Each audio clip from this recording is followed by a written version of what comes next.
For more, let's bring in Leslie Sanchez and Joel Payne. Leslie is a CBS News political analyst and Republican strategist. Joel is a CBS News political contributor and a Democratic strategist. Joel, I want to start with you. Do you think there are pros and cons of Senator Schumer's strategy of pushing for this vote on abortion now? And if so, what are they?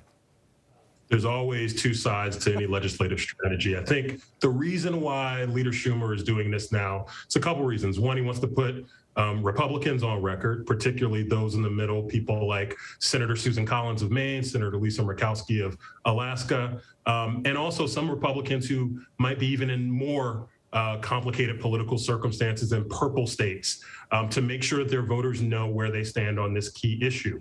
Now, he's going to have a hard time keeping his caucus unified. We learned earlier today that Joe Manchin is not going to support this package, but we learned yesterday that Bob Casey of Pennsylvania, who is historically one of the more pro-life Democrats, is going to support it. So it's a mixed bag for Senator Schumer. There's always a risk with this type of a strategy, but I think it is what the moment calls for, and it's probably what his base calls for as well. Leslie, give us your thoughts, if you would be so kind, on this leaked National Republican Senate Committee memo that talked about how the Republicans on the Senate side should talk, or maybe not talk, might be the better term, about abortion and the looming Roe versus Wade decision.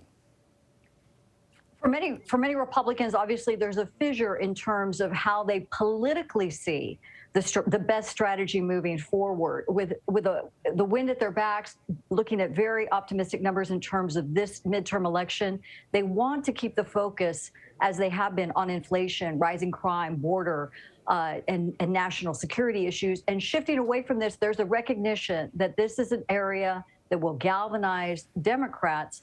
But there's also a political calculus in the sense that Republicans traditionally push these issues down to the state. So they feel that this is an opportunity for state leadership to move this forward. So they can say politically they support the idea, but they're deferring a national vote to codify, for example. They think that's going to be the best strategy until they get to 2025. Leslie, let me follow up with you briefly on that. Do you think there's any danger, and do you detect Republicans fearing any danger about a conversation that moves from abortion at the state level to contraception and other privacy rights possibly implicated by the end of Roe? You know, that's the slippery slope. I think you have a lot of conservative-leaning groups that are talking about this, and certainly groups on the left.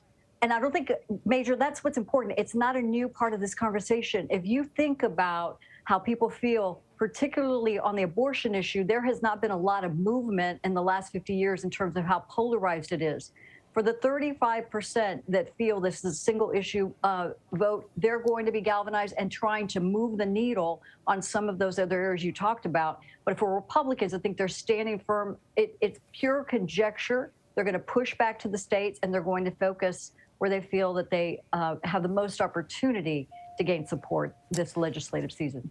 Treasury Secretary Janet Yellen Tuesday morning testified before the Senate Banking Committee and brought up abortion as an economic issue. Let's take a listen.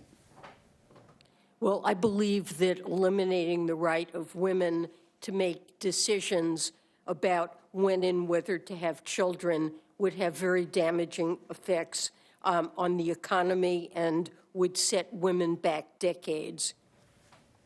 Joel, the Associated Press, when talking about this exchange at that committee hearing, called it tense because there was lots of back and forth with some Senate Republicans and the Treasury Secretary. Do you think this is a preview of one aspect of the Democratic campaign strategy around abortion generally?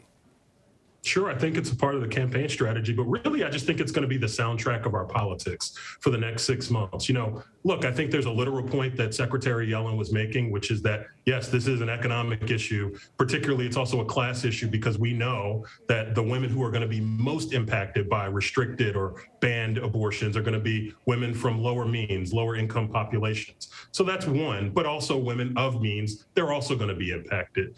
I think also this is a part of, I think, a broader challenge that Republicans have. So if you're talking about, hey, President Biden's not doing a good job on inflation, he's not doing a good job on the economy, it's kind of hard for people to hear that when you're talking about banning books, you're talking about creating very Frankenstein laws that go after 4 or 5 transgender children in your state. And now you're talking about restricting or rolling back abortion rights access for women. It seems like you're fighting a culture war at a time where it calls for you to have a plan to push back on the economic challenges the country is going through right now. And I think you're going to hear a lot of Democrats, President Biden, first among them, talking about this issue. I think what Secretary Yellen laid out today is probably a little bit of a peek behind the curtain at what Democrats will be saying for the next 6 months.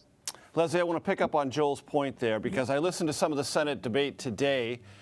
Oklahoma Republican James Langford, Nebraska Republican Ben Sass both said this debate is too polarized.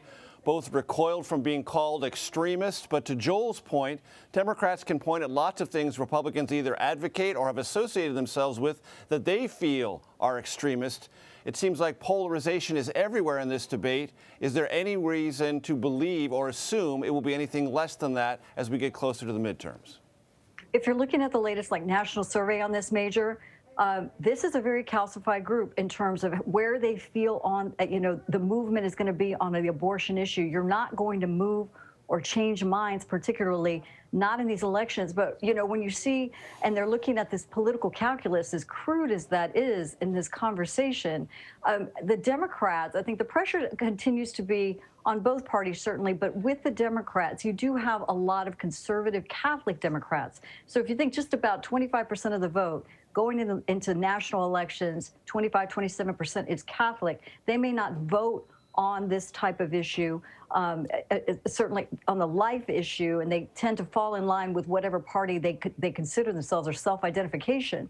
But it is an area where you're talking about significant numbers of voters, and Trump did extremely well with them. Obama did extremely well with them. This is one of those areas in the Catholic community that could certainly, move either side.